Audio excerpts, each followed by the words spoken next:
ദിലീപ് കുമാർ ഇപ്പോൾ എച്ച് വെങ്കടേശ ഈ പാളയം area committee ഓഫീസിലേക്ക് എത്തിയിരിക്കുകയാണ്. അദ്ദേഹം പിന്നെ വരാമെന്നാണ് അദ്ദേഹം പറഞ്ഞിരിക്കുന്നത്. പാളയം ഏരിയ കമ്മിറ്റി ഓഫീസിലേക്ക് ADGP എച്ച് വെങ്കടേശ എത്തിയിരിക്കുന്നു. സംസ്ഥാനത്തിന്റെ ക്രമസമാധാന ചുമതലയുള്ള ADGP ആണ്. അദ്ദേഹം എത്തുമ്പോൾ സ്വാഭാവികമായും ഈ പ്രശ്നത്തിന് ഏതെങ്കിലും തരത്തിൽ അയവ് വന്നിട്ടില്ല. മാത്രമല്ല ഉന്നത പോലീസ് ഉദ്യോഗസ്ഥർ നേരിട്ട് ഈ സംഭവ സ്ഥലത്തേക്ക് എത്തേണ്ട സാഹചര്യത്തിലേക്ക് കാര്യങ്ങൾ പോയി എന്നുള്ളതാണ് ഏറ്റവും പ്രധാനപ്പെട്ട കാര്യം. പോലീസ് ആക്ഷനിലേക്ക് കടക്കുകയാണോ എന്ന തരത്തിലേക്കുള്ള സംശയങ്ങളും സൂചനകളും ഇപ്പോൾ നിലനിൽക്കുന്നുണ്ട്. കൂടുതൽ സംഘത്തെ, കൂടുതൽ ഫോഴ്സിനെ ഇങ്ങോട്ടേക്ക് വിളിച്ചു വരുത്തിയിട്ടുണ്ട്. ഏതായാലും എച്ച് വെങ്കടേശ്, സംസ്ഥാനത്തിന്റെ ക്രമസമാധാന ചുമതലയുള്ള ADGP എച്ച് വെങ്കടേഷ് നേരിട്ട് പാളയം ഏരിയ കമ്മിറ്റി ഓഫീസിന് മുൻപിലേക്ക് എത്തിയിരിക്കുന്നു. ഇപ്പോൾ DCP അടക്കമുള്ള ഉദ്യോഗസ്ഥരുമായി അദ്ദേഹം സംസാരിക്കുകയാണ്. ഏതെങ്കിലും തരത്തിലുള്ള ആക്ഷനിലേക്ക് പോലീസ് പോകുന്നുണ്ടോ, പ്രൊവോക്കേഷനിലേക്ക് കാര്യങ്ങൾ പോകുമോ എന്നൊക്കെയുള്ള ചോദ്യങ്ങൾ അതിങ്ങനെ നിലനിൽക്കുന്നുണ്ട്. ഇപ്പോൾ നമുക്ക് 3 പ്രധാനപ്പെട്ട ഉദ്യോഗസ്ഥരെ ദൃശ്യങ്ങളിൽ കാണാൻ സാധിക്കുമെന്ന് സംസ്ഥാനത്തിന്റെ law and order ADGP H Venkatesh ആണ്. രണ്ടാമത്തേത് തിരുവനന്തപുരം DCP അടക്കമുള്ള ആളുകളാണ്. തിരുവനന്തപുരം ഇപ്പോൾ ജോൺ ബ്രിട്ടാസുമായി എല്ലാവരും ADGP എച്ച് വെങ്കടേഷ് സംസാരിക്കുന്നു എന്നുള്ളത് ഏറ്റവും ശ്രദ്ധേയമായിട്ടുള്ള കാര്യം. എന്തായിരിക്കും ഇനി ഇക്കാര്യത്തിൽ പോലീസ് എടുക്കുന്ന നിലപാട്, അല്ലെങ്കിൽ പോലീസ് എടുക്കുന്ന ആക്ഷൻ എന്തായിരിക്കും എന്നൊക്കെയുള്ള കാര്യങ്ങൾ അത് വളരെ പ്രധാനപ്പെട്ടതാണ്. മാത്രമല്ല ഏതെങ്കിലും തരത്തിൽ വലിയൊരു ആക്ഷനിലേക്ക് പോയി കഴിഞ്ഞാൽ അത് പിന്നീട് കൂടുതൽ സംഘർഷത്തിലേക്ക് കാര്യങ്ങൾ ചെന്നു പെടും. അങ്ങനെയാണെങ്കിൽ അതിന് പോലീസ് ആഗ്രഹിക്കുന്നില്ല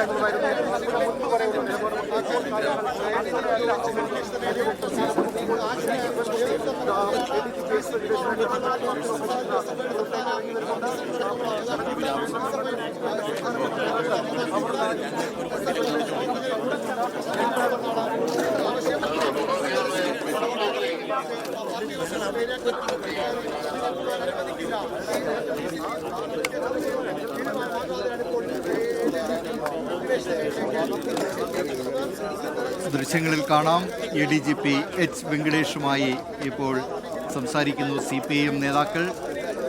മുൻ മന്ത്രിമാരായ V ശിവൻകുട്ടി, കടകംപള്ളി സുരേന്ദ്രൻ, രാജ്യസഭാംഗം ജോൺ ബ്രിട്ടാസ്.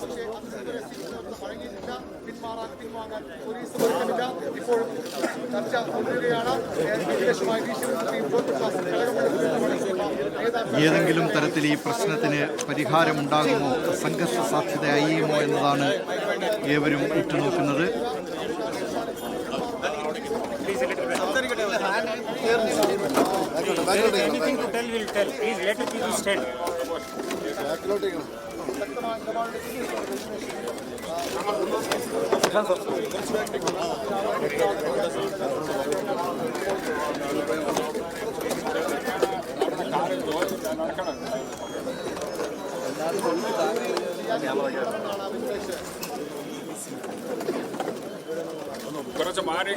ED ഉദ്യോഗസ്ഥരെ നിയമ നടപടികളെല്ലാം എല്ലാം എടുക്കും. കുറച്ച് മാറി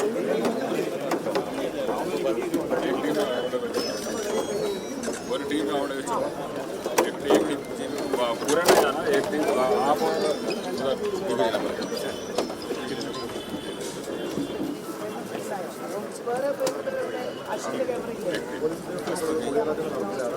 ADGP എച്ച് വെങ്കടേഷ് കൂടി എത്തിയിരിക്കുന്നു. എങ്ങനെയാണ് ഇനി സംഘർഷം അവിടെ ഒഴിവാക്കുക എന്നത് സംബന്ധിച്ച കാര്യത്തിലൊക്കെ ഇനി അറിയേണ്ടതുണ്ട്.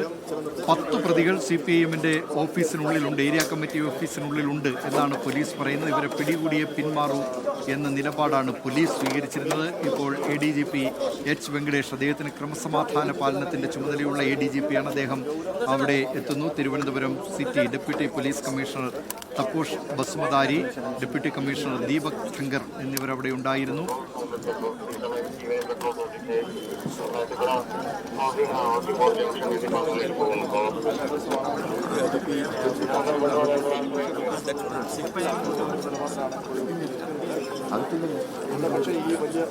പാർട്ടി ഓഫീസിലേക്ക് പോലീസിനെ കയറ്റില്ല എന്ന നിലപാടാണ് നേരത്തെ CPIM നേതാക്കൾ സ്വീകരിച്ചിരുന്നത്. അക്കാര്യം അവർ പരസ്യമായി പറയുകയും ചെയ്തിരുന്നു. ഇപ്പോഴെന്താണ് അവരുടെ നിലപാട് എന്നറിയാം.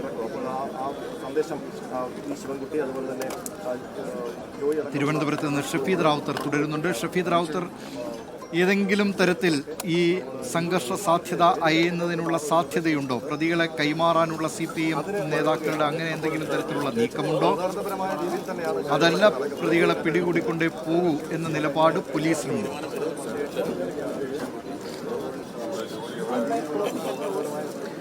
ദിലീപ് കുമാർ, അതെ, അതായത് ഏതെങ്കിലും തരത്തിൽ ഇരു കൂട്ടർക്കും അയവില്ല, അവരുടെ നിലപാടിൽ അയവില്ല എന്നുള്ളതാണ് ഏറ്റവും പ്രധാനപ്പെട്ട കാര്യം. ഇപ്പോൾ നടക്കുന്ന ഈ ചർച്ച അല്ലെങ്കിൽ ഇപ്പോൾ ഈ സംസാരിക്കുന്നത് വളരെ പ്രധാനപ്പെട്ടതും നിർണായകവുമാണ്. കാരണം ഇതുവരെയും ഏതാണ്ട് 1.5 മണിക്കൂറോളം സമയമെടുക്കുന്നു പാളയം ഏരിയ കമ്മിറ്റി ഓഫീസിലേക്ക് ഈ പിണറായി വിജയന്റെ വീടിന് മുൻപിലെ ED ഉദ്യോഗസ്ഥർക്കെതിരെയുള്ള പ്രതിഷേധത്തിന് ശേഷം ഈ പ്രവർത്തകർ, അവിടെ ഉണ്ടായിരുന്ന പ്രവർത്തകർ, അവർ ഇതിനകത്തേക്ക് കയറിയിട്ട് അപ്പോൾ തന്നെ അവരെ പിന്തുടർന്ന് തന്നെ പോലീസ് ഇവിടേക്ക് എത്തിയിരുന്നു. DCP അടക്കമുള്ള പോലീസ് ഉദ്യോഗസ്ഥരാണ് എത്തിയത്. അപ്പോൾ തന്നെ DCP പറഞ്ഞത് ഈ വിഷയത്തിൽ ഇവരെ അറസ്റ്റ് ചെയ്യേണ്ടതിന്റെ അനിവാര്യത അടക്കമുള്ള കാര്യങ്ങളായിരുന്നു. പക്ഷേ അതിനുശേഷം ഈ പല നേതാക്കളുമായി മാറി മാറി സംസാരിക്കുന്നത് നമ്മൾ കണ്ടതാണ്. വി ശിവൻകുട്ടിയുമായി സംസാരിച്ചു, വി ജോയുമായി സംസാരിച്ചു, VK പ്രശാന്തുമായി സംസാരിച്ചു, അതേപോലെ ജോൺ ബ്രിട്ടാസ് MPയുമായി സംസാരിച്ചു. അങ്ങനെ പലരുമായി സംസാരിച്ചതിന് ശേഷവും ഈ പോലീസ് ഉദ്യോഗസ്ഥർ അവർക്ക് ലഭിച്ച ദൃശ്യങ്ങളിൽ നിന്ന് അവർ ഈ പറയുന്ന അക്രമം നടത്തിയ, വാഹനം അടിച്ച, ഉദ്യോഗസ്ഥരെ ആക്രമിച്ച അത്തരം ഇപ്പോൾ മറ്റു ചില ഉദ്യോഗസ്ഥർ കൂടി ഇവിടേക്ക് വരുന്നുണ്ട്. ഏതായാലും അതടക്കം നടത്തിയിട്ടുള്ള ആളുകളെ ഈ തിരിച്ചറിഞ്ഞുള്ള ചിത്രങ്ങൾ അടക്കമുള്ള കാര്യങ്ങൾ പാർട്ടി നേതാക്കൾക്ക് കൈമാറി. അവരിവിടെ ഉണ്ടെങ്കിൽ അവരെ കൈമാറണം, അവരെ ഹാജരാക്കണം, അവരെ വിട്ടു നൽകണമെന്നൊക്കെ ഉള്ളതായിരുന്നു പോലീസിന്റെ ആക്ഷൻ. പക്ഷേ പോലീസിന്റെ ആക്ഷന് ശേഷം ഈ പറയുന്ന ഏതെങ്കിലും തരത്തിൽ ഇവരോട് സംസാരിച്ച് ധാരണയിലേക്ക് എത്താൻ കഴിഞ്ഞിട്ടില്ല. അതിനുശേഷമാണ് സംസ്ഥാനത്തിന്റെ ക്രമസമാധാന ചുമതലയുള്ള ADGP H വെങ്കടേഷ് തന്നെ സംഭവ സ്ഥലത്തേക്ക് നേരിട്ടെത്തിയത്. അദ്ദേഹം എത്തിയ ശേഷം ഇപ്പോൾ നേതാക്കളുമായി സംസാരിക്കുന്നതാണ് നമുക്ക് ദൃശ്യങ്ങളിൽ കാണാൻ സാധിക്കുന്നത്. ഒരു പക്ഷേ കൂടുതൽ ഉന്നത പോലീസ് ഉദ്യോഗസ്ഥരടക്കം ഇവിടേക്ക് എത്താനുള്ള സാധ്യതയുണ്ട്, കൂടുതൽ ഫോഴ്സിനെ വിന്യസിക്കാനുള്ള സാധ്യതയുണ്ട്. നിലവിൽ ഇപ്പോൾ നമുക്ക് ലഭിക്കുന്ന വിവരമനുസരിച്ച് തമ്പാനൂർ പോലീസിൽ 5ഓളം പ്രവർത്തകരെ കസ്റ്റഡിയിലെടുത്തിട്ടുണ്ട്. ബാക്കി പ്രവർത്തകരെ കൂടി ഉടൻ കസ്റ്റഡിയിലെടുക്കും. ഇപ്പോൾ കൂടുതൽ ഉദ്യോഗസ്ഥർ അവർ ഇങ്ങോട്ടേക്ക് എത്തുന്നത് നമുക്ക് ദൃശ്യങ്ങളിൽ കാണാൻ സാധിക്കും. കൂടുതൽ പോലീസ് ഉദ്യോഗസ്ഥർ ഈ പറയുന്ന ഹൈറാർക്കിയിൽ മുകളിലുള്ള കൂടുതൽ പോലീസ് ഉദ്യോഗസ്ഥർ ഇവിടേക്ക് എത്തുകയാണ്. അവരടക്കം ഇക്കാര്യങ്ങൾ നേതാക്കളുമായി സംസാരിച്ചതിന് ശേഷമായിരിക്കും ഇക്കാര്യത്തിൽ പോലീസിന് ഈ പറയുന്ന ഫോഴ്സിനെ പിൻവലിക്കുമോ അതല്ല ഈ പ്രവർത്തകരെ ബലം പ്രയോഗിച്ച് കസ്റ്റഡിയിലെടുക്കാനുള്ള നീക്കം പോലീസിന്റെ ഭാഗത്തു നിന്നുണ്ടാകുമോ എന്നൊക്കെയുള്ള കാര്യങ്ങളിൽ ഒരു വ്യക്തത വരികയുള്ളൂ. ഏതായാലും സംഘർഷ സമാനമായ സാഹചര്യമാണ്. പോലീസ് പിന്മാറിയിട്ടില്ല. പ്രതികളെ അല്ലെങ്കിൽ ഈ പ്രവർത്തകരെ, അക്രമം നടത്തിയ പ്രവർത്തകരെ വിട്ടുകിട്ടാതെ പിന്നോട്ടില്ല, ഈ ഏരിയ കമ്മിറ്റി ഓഫീസിൽ നിന്ന് പോകില്ല എന്നൊക്കെയുള്ള കാര്യങ്ങൾ ഇവർ പറയുന്നു. ദിലീപ് കുമാർ അവർ അങ്ങനെ പറയുന്നതിലും വളരെ പ്രധാനപ്പെട്ട ഒരു കാര്യമുണ്ട്. രാജ്യത്താകെ ഒരു പക്ഷേ ചർച്ചയായി കഴിഞ്ഞിരിക്കുന്ന ഒരു വിഷയമാണ് ED റെയ്ഡും തുടർന്ന് ED ഉദ്യോഗസ്ഥരെ ആക്രമിച്ച സംഭവവും. അതുകൊണ്ട് തന്നെ പോലീസിന് എത്രയും പെട്ടെന്ന് പല ഏജൻസികൾക്ക് റിപ്പോർട്ട് കൈമാറേണ്ടതായിട്ടുണ്ട്, പ്രതികളെ പിടികൂടേണ്ടതായിട്ടുണ്ട്. 1 മണിക്കൂറെങ്കിലും സമയം വൈകുന്നത് പോലീസിനെ സംബന്ധിച്ച് അവർക്കത് അംഗീകരിക്കാനോ സഹിക്കാനോ അല്ലെങ്കിൽ ഇപ്പോൾ ഈ സമയത്ത് അത് ബിയർ ചെയ്യാനോ കഴിയാത്ത ഒരവസ്ഥയാണ്. അതുകൊണ്ട് എത്രയും പെട്ടെന്ന് പ്രതികളെ കസ്റ്റഡിയിലെടുക്കുക, അറസ്റ്റ് രേഖപ്പെടുത്തുക, നിയമ നടപടിക്രമങ്ങളുമായി മുന്നോട്ട് പോവുക, അത് മാത്രമായിരിക്കും പോലീസിനെ സംബന്ധിച്ച് അവർ മുന്നോട്ട് വയ്ക്കുന്ന കാര്യം. അതേസമയം അതെങ്ങനെ സാധ്യമാക്കും? വീണ്ടും അങ്ങനെ ഒരു കസ്റ്റഡി അല്ലെങ്കിൽ ഒരു പറയുന്ന ഒരു ഫോഴ്സ്ഫുള്ളി ഇവരകത്തേക്ക് കയറി അങ്ങനെ കസ്റ്റഡിയിൽ എടുത്തു കഴിഞ്ഞാൽ പിന്നീട് ഉണ്ടാകുന്ന ലോ ആൻഡ് ഓർഡർ ഇഷ്യൂ, അതിനെക്കുറിച്ചിട്ടുള്ളൊരു ചർച്ചയാണ് ഇപ്പോൾ നടക്കുന്നത്. അങ്ങനെ പോയി കഴിഞ്ഞാൽ നമ്മൾ കണ്ടതാണ് 2 തവണ, അതായത് പിണറായി വിജയന്റെ വീട്ടിൽ റെയ്ഡ് നടക്കുമ്പോൾ 12:30 സമയത്ത് ആദ്യം പ്രവർത്തകർ കൈവിട്ടുപോയ അവസ്ഥയുണ്ടായിരുന്നു. പിന്നീട് ED ഉദ്യോഗസ്ഥർ റെയ്ഡ് പൂർത്തിയാക്കി അവർ പുറത്തേക്ക് ഇറങ്ങുമ്പോഴും വലിയ സംഘർഷം നമ്മൾ കണ്ടതാണ്. വാഹനം തടഞ്ഞിടുന്നത് നമ്മൾ കണ്ടതാണ്. ചില്ലുകൾ, അതായത് വിൻഡോസ് അടിച്ചു തകർക്കുന്നത് നമ്മൾ കണ്ടതാണ്. ആ രീതിയിലുള്ള ഒരു സംഘർഷത്തിലേക്കൊക്കെ കാര്യങ്ങൾ പോയതാണ്. അപ്പോൾ സ്വാഭാവികമായും CPM ഇപ്പോൾ ജോൺ ബ്രിട്ടാസ് ഒക്കെ പറഞ്ഞതുപോലെ അവരുടെ പ്രധാനപ്പെട്ട നേതാവിനെ ആ രീതിയിൽ തടഞ്ഞു വെച്ചതടക്കം അവർക്ക് പ്രശ്നമുണ്ട്. പക്ഷേ അത് ഒരു ലോ ആൻഡ് ഓർഡർ ഇഷ്യൂവിലേക്ക് പോയി കഴിഞ്ഞാൽ പോലീസ് എങ്ങനെ ആക്ഷൻ എടുക്കും എന്നുള്ളതും ഏറ്റവും പ്രധാനപ്പെട്ട കാര്യമാണ്. ദിലീപ് കുമാർ.